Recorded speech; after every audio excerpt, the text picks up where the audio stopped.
Hi అండి, అందరికీ నమస్తే. నేను మీ సునీల్ మద్దాల. నిజంగా ఎలా అంటే ఆంధ్రప్రదేశ్లో ఏం జరుగుతుందో ఎవరికి అర్థం కాని పరిస్థితి అండి. ఏదైతే హామీలు ఇచ్చి అధికారంలోకి వచ్చారో చంద్రబాబు నాయుడు గారి ప్రభుత్వం, అదే కూటమి ప్రభుత్వం, ఆ హామీల గురించి అసలు ఊసే లేదు, పట్టించుకోవడం లేదు.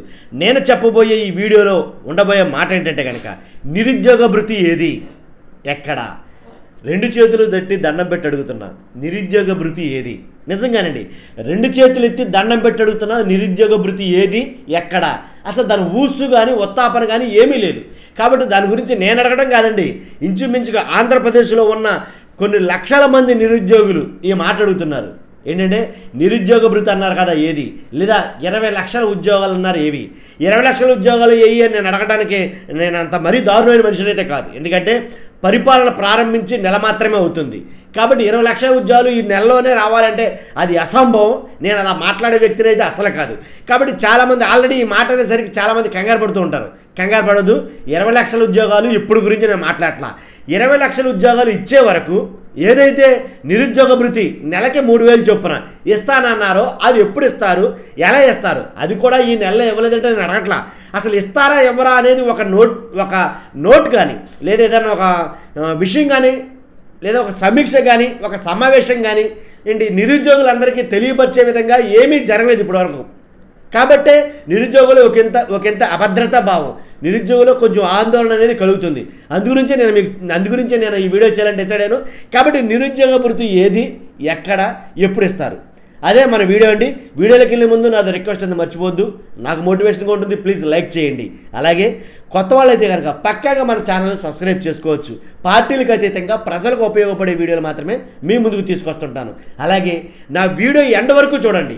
నిరుద్యోగ భృతి గురించి అసలు గతంలో ఏం జరిగింది, ఇప్పుడు ఏం జరుగుతుంది, ఏం జరగబోతుంది అనే విషయాన్ని క్షుణ్ణంగా వివరించడానికి నేను మీకు ప్రయత్నం చేస్తాను. మర్చిపోద్దు, వీడియో ఎండ్ వరకు చూసి మీ అమూల్యమైన అభిప్రాయం చాలా అవసరం. ఇక్కడ మీరు ఏమనుకుంటున్నారనేది 10 మందికి తెలియజేయండి. మీ అమూల్యమైన అభిప్రాయాన్ని కామెంట్ రూపంలో తెలియజేయండి. అదే నేను చెప్పబోయే విషయం, నిరుద్యోగ భృతి. అసలు నిరుద్యోగ భృతి గురించి, అసలు నిరుద్యోగుల గురించి ఏ రాష్ట్రం చూసినా సరే, ఏ దేశం చూసినా సరే ఒకటే ఒక మాట, నిరుద్యోగులను అడ్డు పెట్టుకుని అధికారంలోకి వచ్చిన రాజకీయ పార్టీలు కానీ ప్రభుత్వాలు కానీ చాలా ఉన్నాయండి. ఎందుకంటే నిరుద్యోగులకి ఏదో ఒక బిస్కెట్ లాంటిది వేయటం, అంతే వాళ్ళు అధికారం చేపట్టడం, తర్వాత మళ్ళీ మర్చిపోవడం, ఇలా జరుగుతుంది చాలా రాష్ట్రాల్లో కూడా. ఏంటి, centre for monitoring Indian economy ప్రకారం డిసెంబర్ 2020 నాటికి భారతదేశంలో 53 మిలియన్ల మంది నిరుద్యోగులు ఉన్నారండి. Centre for monitoring Indian economy ప్రకారం, ఇది కూడా 2021 ప్రకారం 53 మిలియన్ల నిరుద్యోగులు ఉన్నారు. వాళ్ళందరూ కూడా వదిలేయండి. ఆంధ్రప్రదేశ్లో ఉన్న నిరుద్యోగుల సంఖ్య 2014 ఏదైతే ఆంధ్రప్రదేశ్లో 1,60,000 కుటుంబాలు ఎదురు చూస్తున్నాయి ఈ నిరుద్యోగ భృతి కోసం. ఒకళ్ళు ఇద్దరు కాదండి, మీరు ఇచ్చిన హామీలు కానీ పథకాలు కానీ కొన్ని లక్షల కుటుంబాలతో ముడిపడి ఉన్నాయి. కాబట్టి ఇప్పుడైతే కనుక అంటే 2022 లెక్కల ప్రకారం అయితే కనుక 6,16,689 మంది నిరుద్యోగులు ఉన్నారన్నారు. కాబట్టి ఇప్పుడు లెక్కల ప్రకారం చూస్తే దాదాపు దరిమిలా 12 లక్షల మంది నిరుద్యోగులు ఉన్నారు. సో 12 లక్షల మంది నిరుద్యోగులు వెయిటింగ్. నిజమండి. ఎందుకంటేనంటే ఆల్రెడీ కొంతమంది కొత్తగా యాడ్ అయ్యారు వాలంటీర్లు, వాళ్ళు కూడా నిరుద్యోగం చేసేసారు. ఎందుకంటే వాళ్ళకి అతిగతి లేదు, ఉద్యోగం ఉందో లేదో తెలియదు. అండ్ అలాంటి పరిస్థితుల్లో వాళ్ళు కూడా నిరుద్యోగులు, వాళ్ళు కూడా ఎదురు చూస్తున్నారంటే ఎలాంటి సందేహం లేదు. వాళ్ళకి వచ్చే జీతాలు ఆగిపోయినాయి, వాళ్ళ కుటుంబ పరిస్థితులు అధోగతి పాలైపోయినాయి. ఇది వాస్తవం. కాబట్టి అలాగా ఇలాంటి నిరుద్యోగులు చాలామంది మీరు ఇచ్చే 3,000 కోసం ఎదురు చూస్తున్నారు. ఎందుకంటే కనీసం వాళ్ళు ఏదైతే ఉద్యోగ కల్పన నిమిత్తం, ఏ ట్రైనింగ్ నిమిత్తమో, లేకపోతే ట్యూషన్ నిమిత్తమో, లేకపోతే ఏ కోచింగ్ సెంటర్లకో ఈ 3,000 చాలా వాళ్ళకి వెన్నుదన్నుగా ఉండేవి. కాబట్టి ఆ 3,000 రూపాయలు మీరు ఇస్తానన్న నిరుద్యోగ భృతి 3,000 రూపాయలు ఎప్పుడు ఇస్తారు అని చాలామంది వెయిట్ చేస్తున్నారు. ఆల్రెడీ 1 మంత్ టైం అయింది కదా, అంటే ఆ నెలలో కాకపోయినా కనీసం ఈ నెలలోనే ఇస్తారా, పోనీ ఈ నెల కాదు వచ్చే నెల అయినా ఇస్తారా అని ఎన్ని నెలలు పోనీ ఆగమంటారు? మీరు సర్దుకున్నాకే ఇవ్వండి, ఇస్తానని ప్రకటన చేయండి. ఎప్పుడు ఇస్తారు అసలు? అంతేగాని ఏదో ఒక జీవో పాస్ చేసిన తర్వాత, అంటే ఏదైతే జీపీఎస్ ఉద్యోగుల విధానం, పెన్షన్ విధానం గురించి ఏదో జీపీఎస్ గురించి ఒక జీవోను పాస్ చేసి అయ్యయ్యో అని నాలికి ఖర్చుకుని, నాకు తెలియకుండా ఈ జీవో ఎవరు పాస్ చేశారు, ఏంటి ఈ జీవోని ఎందుకు విడుదల చేశారు అని అనే తొంతేమన్నా చేస్తారా? లేదు ఏంటనేది అసలు నిరుద్యోగ వృత్తి గురించి గత ప్రభుత్వంలో ఇదే చంద్రబాబు నాయుడు గారు ఏం చెప్పారు అక్షరాల. ఇది నేనేదో కావాలని కుట్రపూర్తంగా చెప్తుంది కాదండి, రికార్డెడ్గా ఉన్న మాటలు అనమాట.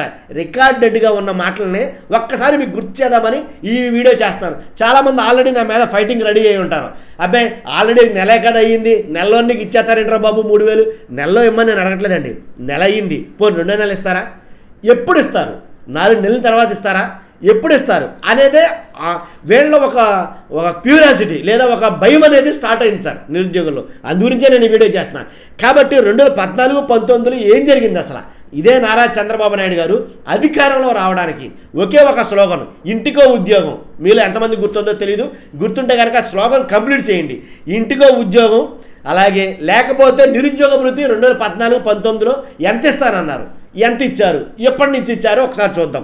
2014-19లో బాబు గారి హామీ ఇంటికో ఉద్యోగం, లేకపోతే అప్పటిదాకా నిరుద్యోగ వృత్తి ఏంటి, నిరుద్యోగికి వచ్చి నెలకి 2000 రూపాయలు చొప్పున ఇస్తానని అన్నారు. ఆ దెబ్బతో వెంటనే ఫటామని గుద్దారు నిరుద్యోగులు అందరూ కూడాను.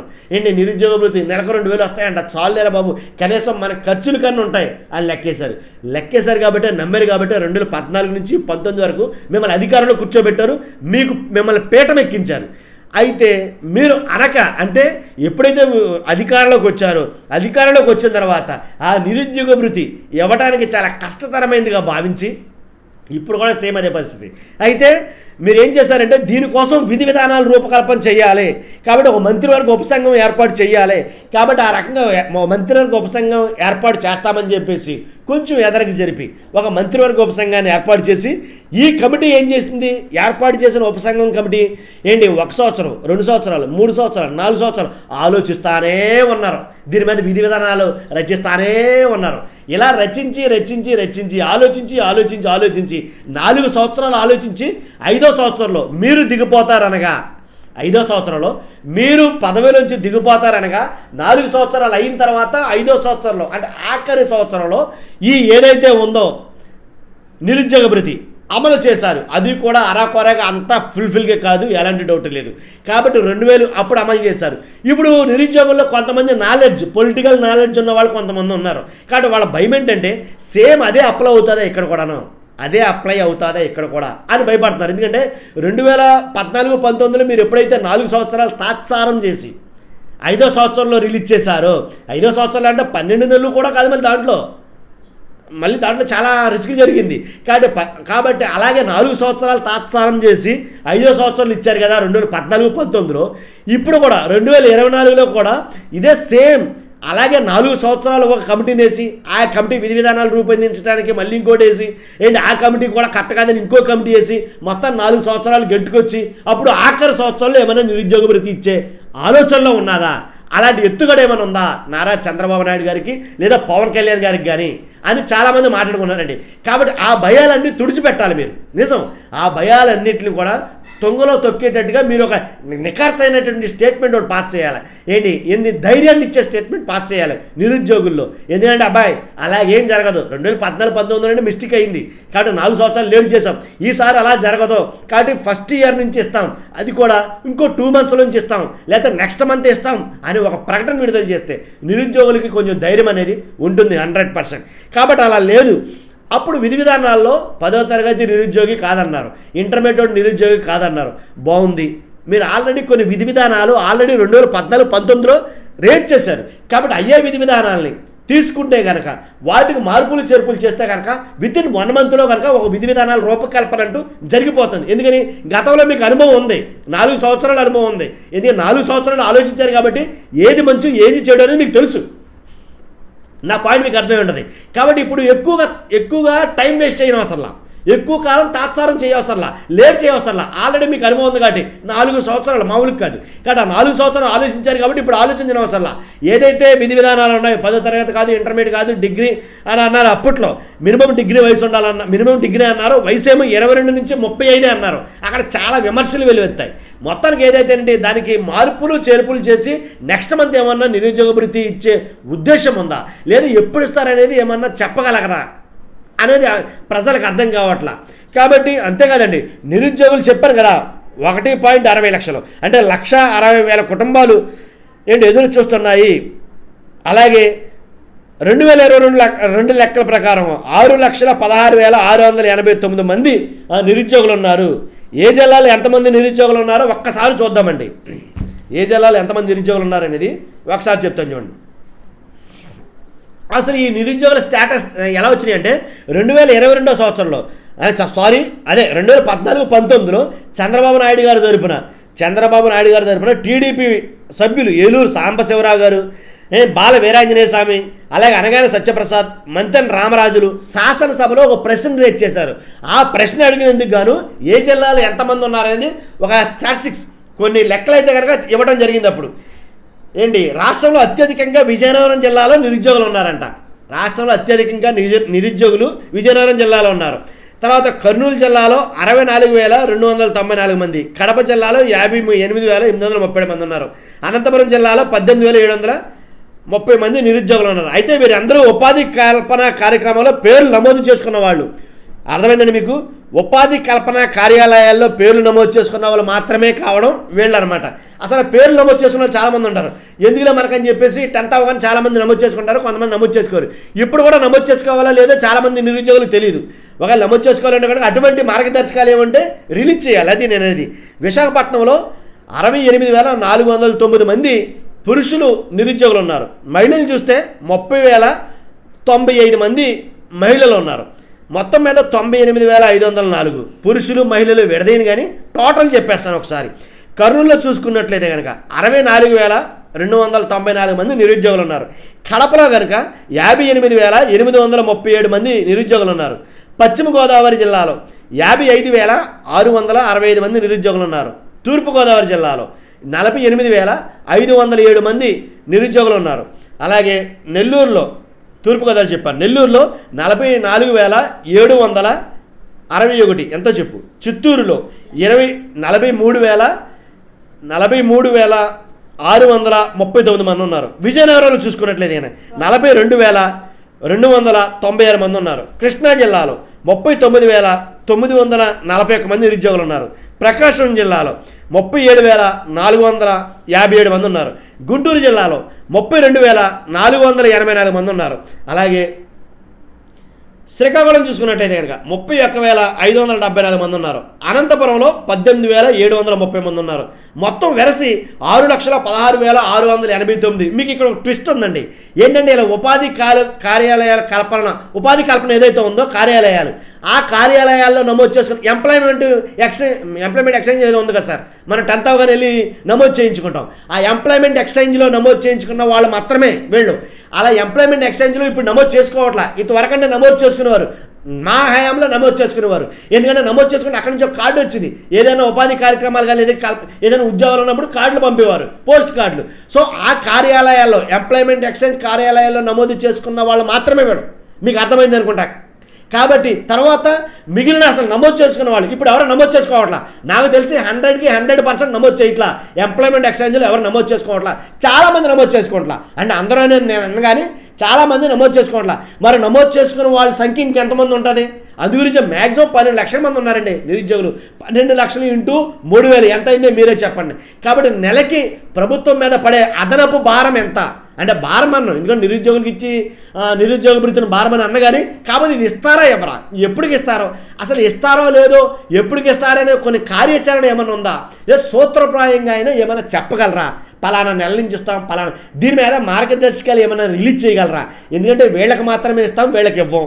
ఎలాంటి ఏమైనా అంటే ఇచ్చిన తర్వాత మళ్ళీ రిలీజ్ చేయడం కన్నా ఇవ్వకముందే రిలీజ్ చేస్తే మార్గదర్శకాలు ఎవరు ఎలిజిబిలిటీ, ఎవరు నాన్ ఎలిజిబిలిటీ అనేది తెలుస్తుంది. ఎందుకంటే అలా జరిగింది పెన్షన్ల విషయంలో. ఏదైతే పెన్షన్లు 7,000 చొప్పున మ్యాక్సిమం అందరికీ ఇచ్చారు, ఎందుకంటే అది పండగలాగా చేశారు. సో హ్యాపీ నేను కూడా.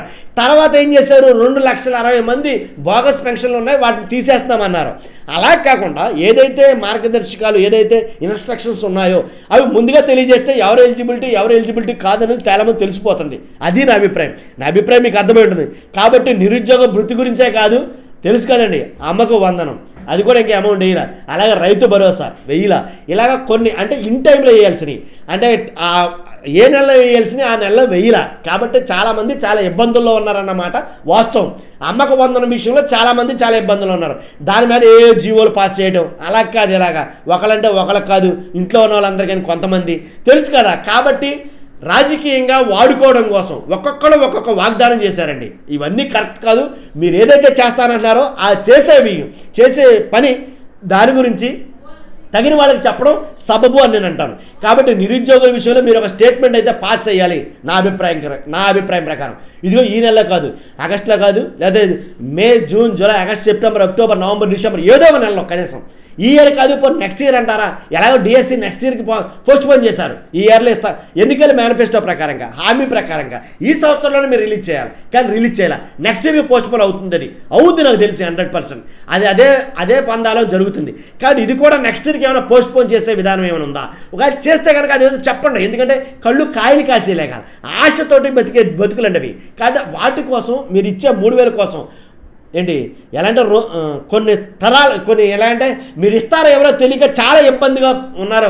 అంతేకాదు చాలా ఆశగా ఎదురు చూస్తున్నారండి. ఒక మొక్కలో చెప్పాల్సి వస్తే ఇస్తారో ఎవరా, ఇస్తే కనుక ఎప్పుడు ఇస్తారు. సో అదండి నేను చెప్పాలనుకున్న విషయం. ఇంకా ఉంది కానీ చెప్తే లాగ్ అయిపోద్ది. చూస్తున్నా మీరు అందరూ కూడా నాకు మోటివేషన్గా ఉంటుంది. మర్చిపోతే లైక్ అయితే చేయండి. మీ అమూల్యమైన అభిప్రాయం చాలా ఇంపార్టెంట్ అండి. ఎందుకంటే మీ అభిప్రాయాన్ని 10 మందితో పంచుకోండి. ఖచ్చితంగా లైక్ చేయండి. కొత్త వాళ్ళైతే కనుక పక్కాగా సబ్స్క్రైబ్ చేయండి. Thank you very much.